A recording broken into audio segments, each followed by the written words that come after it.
नमस्कार दोस्तों, नई वीडियो में आप सभी का बहुत बहुत स्वागत है। और आज की कहानी का शीर्षक है प्यार की खुशबू। दूसरे दिन पापा घर आ गए। उनके आते ही मम्मी ने मायके जाने का मन बना लिया। वो मुझे भी अपने साथ ले जाएगी, यह सोचकर मैं मन ही मन खुश हो रही थी। लेकिन वह मुझे अपने साथ नहीं ले गई। मम्मी पापा से यह बोलकर अकेली चले गई कि मैं मायके जा रही हूँ, माँ की तबीयत खराब है, मैं 2 दिन बाद खुद ही आ जाऊँगी। पापा यह सुनकर बहुत ही खुश हुए। उनका रिश्ता भी अजीब था। मम्मी घर पर होती तो पापा बाहर होते, और पापा घर में होते तो मम्मी बाहर होती। मुझ पर क्या बीत रही है इससे उन दोनों को कोई मतलब नहीं था। वैसे भी इसकी शादी आधी हो गई थी। आधी क्या हो गई थी, अपने आप को समझा लिया था। हाँ, इतना तो ज़रूर था कि मेरी नज़रों में पापा की छवि मम्मी की छवि से कुछ अच्छी थी। अच्छी क्या, पापा के बारे में मैं कुछ नहीं जानती थी। पति पत्नी के बीच की बढ़ती दूरियां बच्चों के लिए कितनी खतरनाक होती है, इसका एहसास मुझे अब हो रहा था। मैं एकदम ही अकेली पड़ गई थी। आज मैं दोपहर में ही स्कूल से घर लौट आई। दरवाज़ा खुला ही था। हाथ में फाइल लिए मैं बरामदे में आई तो जनानी आवाज़ सुनकर चौंक गई। अगले पल ही मैं इस सोच में पड़ गई, मम्मी आज मायके सुबह ही चली गई है। अब यह पापा के बेडरूम में कौन औरत है। मैं यह सोचती हुई बेडरूम की ओर बढ़ गई। खिड़की का दरवाज़ा बंद था। दरवाजे में कुंडी लगी हुई थी। मम्मी पापा का बेडरूम एक ही था। मुझे ज़्यादा सोचना नहीं पड़ा कि अंदर का नज़ारा कैसे देखूं। दरवाजे के उस छोटे से छेद से होकर एक आंख बंद कर दूसरी आंख से मैं अंदर झांकने लगी। पापा एकदम निर्वस्त्र थे, और वो महिला जिसे मैं कुछ कुछ पहचानती थी नाइटी गाउन में थी। वो पापा के साथ एक दो बार घर आ चुकी थी। मैंने दिमाग पर जोर दिया तो उसका नाम भी याद आया। उसका नाम करीना था। करीना यह कोई 22-23 की छरछरी देह वाली खूबसूरत महिला थी। वह मम्मी से अधिक सुंदर भी नहीं थी तो कुरूप भी नहीं थी। मैं हैरान थी, जिस पापा को मम्मी पसंद नहीं करती है उस पापा को उस कम उससे कम उम्र वाली युवती पसंद करती है। यह ईश्वर की कैसी लीला है। इतने में ही करीना ने नाइटी गाउन उतार कर एक तरफ रख दिया। मेरे तो पैरों तले ज़मीन ही निकल गई। मैं यह सब देखकर हैरान हो रही थी। कमाल है, बातचीत से इतनी सभ्य और सौम्य दिखने वाली करीना कितनी चालू है। मेरी माँ तो करीना की तरह ही सौम्य और सीधी सादी लगती है, लेकिन इस मामले में कितनी शातिर है। मैं तो एक शातिर और बदचलन स्त्री पुरुष की संतान हूँ। मेरा भविष्य कैसा होगा। तभी करीना ने पापा की दाई जांघ पर कसकर चिकोटी काट दी। लेकिन वह जरा भी गुस्सा नहीं हुए, बल्कि उसे और प्यार से अपनी गोद में बिठा लिया। मुझे आज भी याद था, एक बार मैंने पापा को गुदगुदी कर दी थी तो उन्होंने मेरे गाल पर एक थप्पड़ धर दिया था। मुझे बदतमीजी पसंद नहीं है। मैं गाल सहलाती ही रह गई। और आज पापा करीना की बदतमीजियों पर कोई ध्यान ना दे रहे थे। मैं अगले ही पल बुदबुदा पड़ी। क्या व्यक्ति ऐसे नाजुक क्षणों में इतना संवेदन शून्य और शून्य पड़ जाता है कि दांतों और नाखूनों के वार को भी महसूस नहीं कर पाता। यहीं से मेरे मन में किसी कोने में सेक्स को भोगने की इच्छा ने करवट लेनी शुरू कर दी। मैं सेक्स के इस अलौकिक और आश्चर्यजनक पहलू को पकड़ने की कोशिश करने लगी, पीछे चला गया। इसी बीच पापा ने करीना को घूरते हुए कहा, तुम सचमुच ही मुझे बहुत ही आनंद देती हो। मेरी पत्नी तो मुझे पसंद ही नहीं करती। वह कहती है कि तुम 3 दिन तक दाढ़ी नहीं बनाते हो। तुमसे कौन बात करेगा। तुम्हारी दाढ़ी कांटों की तरह मेरे गालों को चुभती है। करीना, दाढ़ी तो मेरी आज भी बड़ी हुई है। क्या तुम भी मेरी दाढ़ी से परहेज करती हो। पापा के यह कहते ही करीना हंसने लगी। डार्लिंग, तुम्हारी पत्नी औरत है या मोम की गुड़िया। भला पुरुष की दाढ़ी की चुभन भी कहीं स्त्री को पीड़ा पहुंचाती है। स्त्री तो पीड़ा को तब पहुंचती है जब पुरुष बीच में ही साथ छोड़ जाता है। क्या तुम्हें नहीं पता सेक्स में नोच खरोच का कितना महत्व है। दाढ़ी नोच खरोच का ही काम करती है।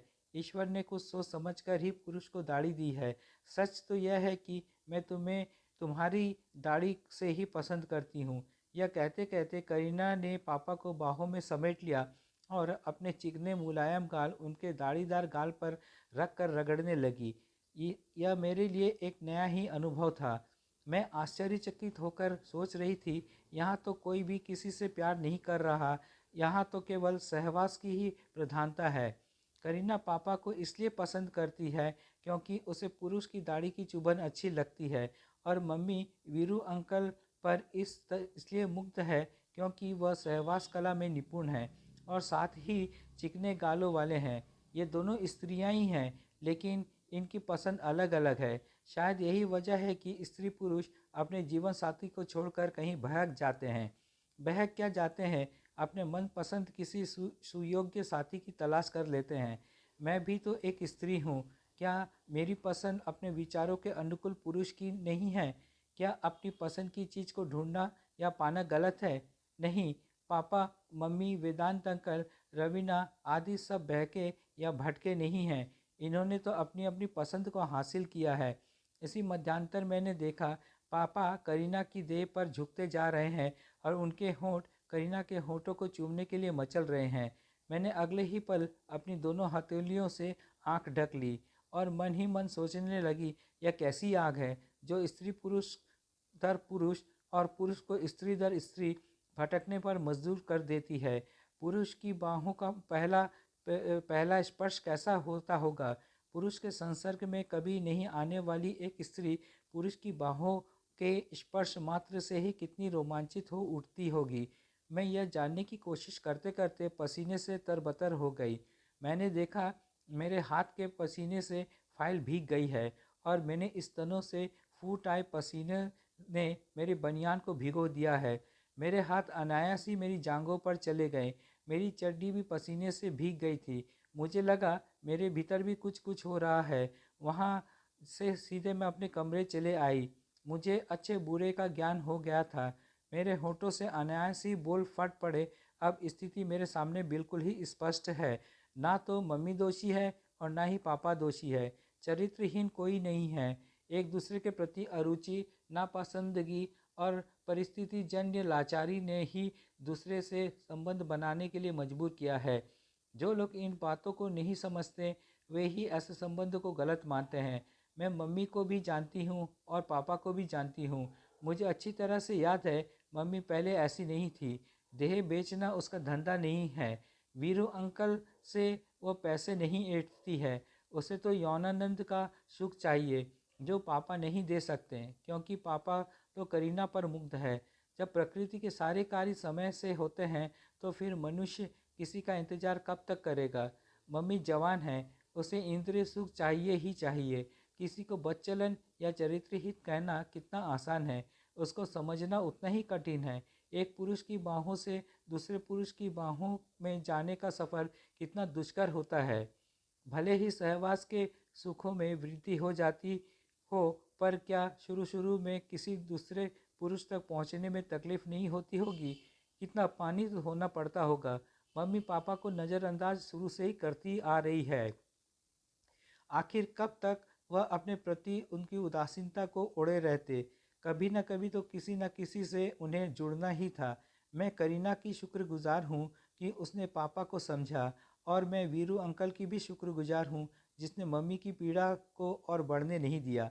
अगर पापा के जीवन में करीना नहीं आई होती और मम्मी के जीवन में वीरू अंकल नहीं आते हो, ये दोनों दिमागी रूप में पागल नहीं हो गए होते? इन अवैध संबंधों ने ही उन्हें यौन रोगी होने से बचाया है। इतने में ही मेरे विचारों की श्रृंखला टूट गई। पापा दरवाजे में खड़े थे और करीना उनके पीछे खड़ी थी। मेरे बोलने से पहले ही दोनों मेरे नज़दीक आकर बैठ गए। मैंने देखा, दोनों के चेहरे ही गजब की ताजगी और आत्मसंतुष्टि थी। मेरे मन में पापा के प्रति कोई मैल भाव नहीं था। मैं करीना को भी एक बदचलन औरत नहीं मानती थी। मम्मी के लिए भी मेरे मन में कोई भाव नहीं था। परिस्थितियाँ ही ऐसी बन गई थी कि सब घाल मेल हो गया था। ऐसा कभी मेरे साथ भी हो सकता था या किसी दूसरे के साथ भी। मेरी तरह विचारधारा शुरू शुरू में इन लोगों की भी होगी। यह परिस्थितियाँ इनके प्रतिकूल हो गई तो इनके विचारों में भी बदलाव आता चला गया। मेरे भीतर एक अजीब सी आत्म मंथन चल रही थी कि पापा ने मुझे टोक दिया, कंचन बेटी क्या सोच रही हो? तुम्हारी पढ़ाई कैसे चल रही है? ठीक चल रही है पापा। मैंने ये कहते हुए पापा की ओर देखा तो वो मुझसे आंखें मिला न सके। मैं बोली, पापा मैं तो तुम्हारी बेटी हूँ, तुम मम्मी के लिए या दुनिया के लिए जैसे भी हो, लेकिन मेरे लिए सिर्फ मेरे पापा ही हो। और मम्मी भी तुम्हारे लिए कैसी भी क्यों ना हो, पर वह मेरे लिए मेरी मम्मी ही है। मैं जानता हूँ बेटी। यह कहते कहते पापा ने मुझे अपने गले से लगा लिया। मैंने महसूस किया पापा कुछ कुछ यह जान गए थे कि मुझे मालूम हो गया है करीना से उनके संबंध क्या है। इतने में करीना ने अपने पर्स से टॉफ़ियों की 2-3 पैकेट मेरे आगे रख दिए। तुम्हें ये टॉफ़ियाँ पसंद है ना? मैं तुम्हारे लिए लाई हूँ। करीना यह कहकर के हंसने लगी। मैं सोच रही थी कि अब मैं इस प्यार और लगाव को क्या कहूँ। कैसे यह कह दूँ कि करीना बदचलन या वीरू अंकल चरित्रहीन है। मुझे एक साथ इतने सारे लोग प्यार करने वाले मिले हैं। मेरे लिए तो सभी अच्छे हैं। बुरे तो वो तब होते हैं जब वो एक दूसरे को ब्लैकमेल करते हैं या ठगते लूटते हैं। वे तो ज़िंदगी को जी रहे हैं, वो भी बड़ी ही सलीके से। मम्मी पापा के साथ रह भी नहीं रही है और अपने तरीके से जी भी रही है। पापा भी मम्मी के साथ रह रहे हैं और अपना जीवन भी जी रहे हैं। घाटे में कोई है तो वो मैं हूँ। मुझे मम्मी पापा की दोहरी ज़िंदगी के साथ आए दिन समझौता करना पड़ता है। मुझे डर है कहीं मैं भी दोहरी ज़िंदगी जीने की आदी ना बन जाऊँ। इतने सारे लोगों के प्यार किसी दिन मेरे लिए धीमा जहर भी बन सकता है। मैं अभी और सोचते इतने में पापा बोल पड़े, बेटी तुम अपनी पढ़ाई करो, मैं करीना को बस स्टैंड तक छोड़ आता हूँ। यस पापा, मैं यह कहकर किताब रैक से खींच कर पलटने लगी।